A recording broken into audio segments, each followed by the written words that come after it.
riding lessons that I teach, the very first focus is always on correct riding position. Plain and simple, it's the foundation of your riding. Without it, you're at the mercy of your horse and gravity. With it, the door is wide open to any kind of riding that you'd ever like to do.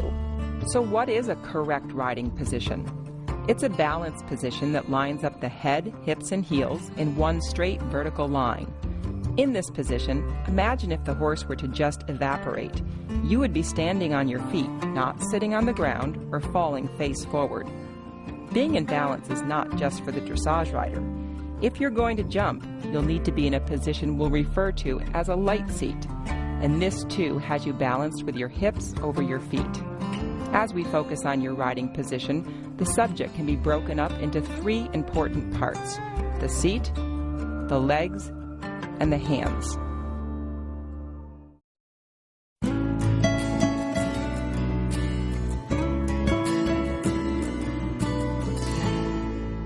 It's really hard to exaggerate just how important the seat is to your riding.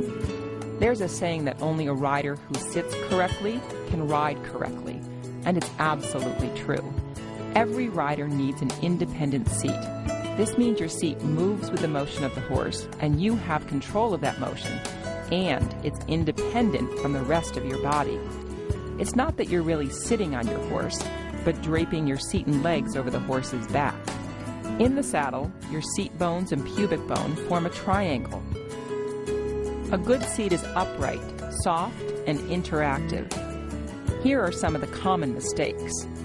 The chair seat looks pretty much like the rider is sitting in a chair. Notice how the legs are out in front and the seat is pushed back.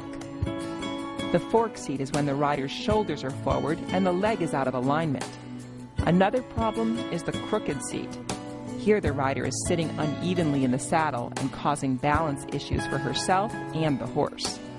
The round-backed rider has hunched, slumping shoulders. This rider is working from a very weak position and is not riding with her core body strength. The opposite problem is when you arch your back, and you can see this rider is perched in the saddle.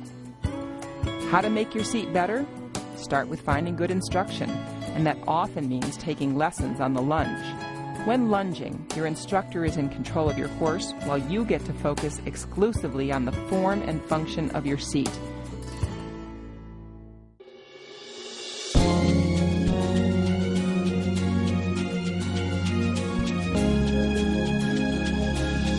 Once your seat is figured out, the next step is to move on to leg position. The two are obviously closely related. When you're sitting correctly, the hip joint is open, meaning it's operating as a ball and socket joint. This lets the leg fall softly around the horse, with the flattest part of the inside thigh flush with the saddle. Knees and toes should be pointing mostly forward, with just a slight turn of the toe to the outside. The knee has a bend, and the heel is positioned so that it's lower than the toe. The hip, knee, and ankle joints are loose and springy, as opposed to tight and locked. Problems with leg position often boil down to a stiffness in any one of these joints. A tight knee and inward pressure on the saddle is like a vice grip on the horse, blocking his motion, and it makes the lower leg nearly useless. The opposite issue is the knee that falls open and away from the saddle. Stiff ankle joints and tight calf muscles are often seen when a rider is balancing on the front of the foot. When you ride from the front of your foot, you tend to catch your balance with your knee, or worse yet, with your hands. Another foot problem is when your foot is too far into the stirrup iron. This makes you off balance, and it's hard to use your leg on the horse. Solutions? Return to the lunge line so you can focus on what your leg is doing. You can practice taking your feet out of your stirrups and seeing how long you can maintain the riding leg position. It can be hard at first, but walking, sitting the trot, posting the trot, and even cantering without stirrups will make your leg position better and more functional.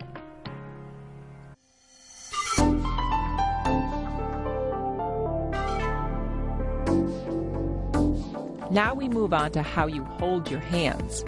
The hands form the connection to our horse's mouth. This is a critical subject and needs plenty of time and attention. To get it right, your hand should be holding the reins in an upright position with the thumbs as the highest point. You now have a straight line from the horse's mouth to the hand and to the elbow. The reins should be held between your fourth and fifth finger and should be right up to the webbing of your fingers. The fingers are softly closed. The thumbs form a lock as you press the rein between your thumb and index finger. Probably the single most important mistake is open fingers. Without closed fingers, you can't communicate with your horse in any consistent way. You don't want to hold the reins with all your might, but you do want to have a good feel on the reins. To make the point clear, try riding with small rocks in your hands. If the rocks fall out, then you know you're riding with open